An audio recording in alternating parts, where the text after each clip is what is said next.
So, drawing costumes in fantasy art with Gilead, or whatever we're titling this, part 3. So I've taken my sketchboard and I've put it up on the easel instead of on the table. Sometimes you see things a lot better when you're standing straight up. Even in a seated position, you get this foreshortening, and it can distort your vision more than you think it does, and then you stand it up and you don't quite like it. I really like the way I've drawn her. I think I proportioned her correctly. She's got a very nice body, this model does. I like the way I drew her butt and her legs, and I like this little pair of boots that we made. Somehow to me this is graceful down to here. And then somehow this is clunky and graceless, and that's disappointing, because I really like the way I drew it, but there's still something kind of stumpy and clunky and graceless about her stance. I might be able to overcome it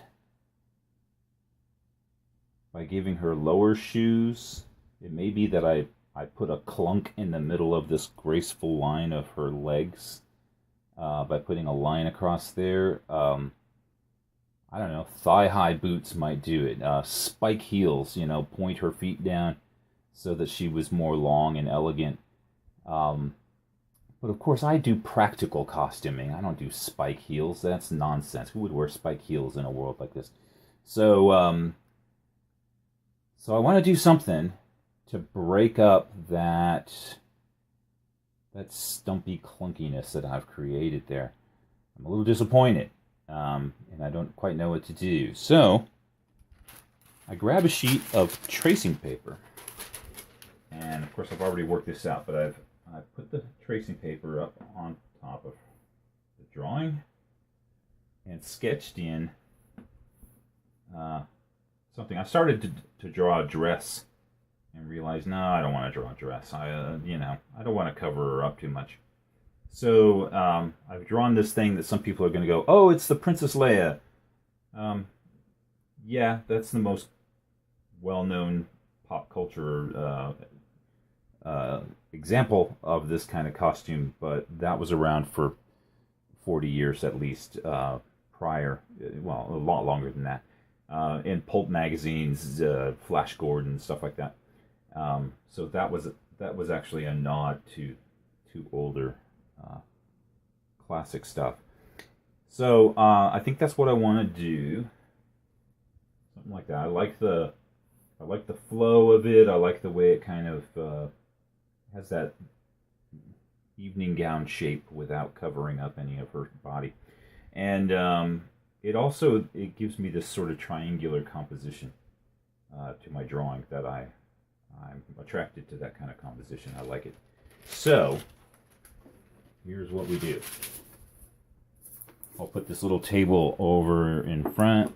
No, that little table doesn't show. Okay, that's interesting. I'm going to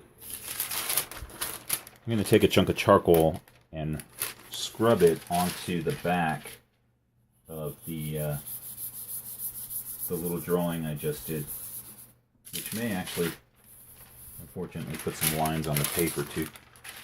So I won't scrub it too hard, but I want to show you. This is how I do stuff like this. So I scrub this onto the back of my tracing paper.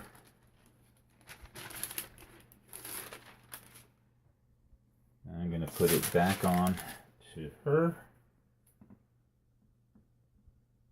I'm going to go back over my lines. And while I've got it firmly held in place, so it doesn't slip and change the whole drawing, I'm going to peel this back and make sure, yeah, I'm not getting anything. I've got to use a softer charcoal. Let's see. Yeah, here's one. No, that's not one. Here's one. This will probably work. All right. I was hesitant to go really hard because I might do a transfer on drawing. So I'm just going to do it down here on the table. There. Really made a mess on that. So now, carefully put this back in shape. Now it's harder to see whether I got it in the right spot. It's so dark. All right.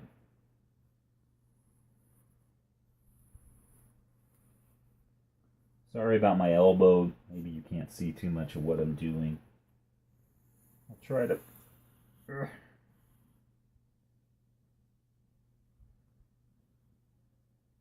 to show you.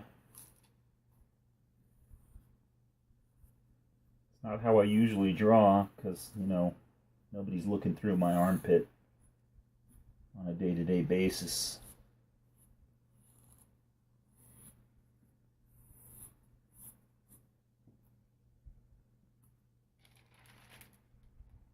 Man, barely coming through, but that's all right.